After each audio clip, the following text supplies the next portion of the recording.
მოგესალმებით ყველას, მე ვარ გეიმერი და დღეს წარმოგიდგენთ როგორ უნდა დავაყენოთ ჩვენი კომპიუტერის პანჯარაზე სასურველი ფოტო. პირველ რიგში შევდივართ ნებისმიერ ბრაუზერში და Google-ში. Google-ში წერთ ასეთ რაღაცას, მაგალითად გადმოვიტანოთ ბევრს ფოტოა.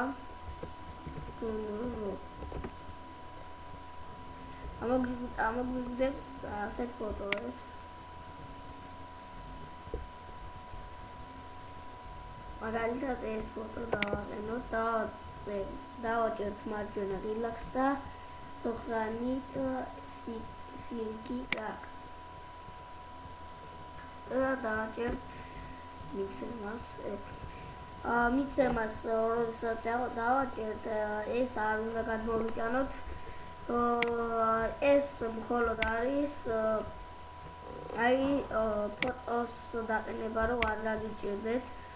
ფოტოს ესე ვიზავთ და გადმოვიტანთ. ალბათ ხედავთ, რომ ფოტო გამოტანილია. დავაჭერთ ის მარჯვენა რილაქს და პასმოტრი როწერია ამის ქვევით დავაჭერთ და როგორც ხედავთ, სურათი უკვე დაყენებულია. კარგი, მე ამით დაგემშვიდობები. თუ ვიდეო მოგეწონათ, დალაიქეთ, გამოიწერეთ ჩემი არხი, გაუზიარეთ მეგობრებს ჩემი არხის შესახებ და გააცანეთ ჩემი თავი. კარგად ბრძანდებოდეთ მომავალ ვიდეოებში.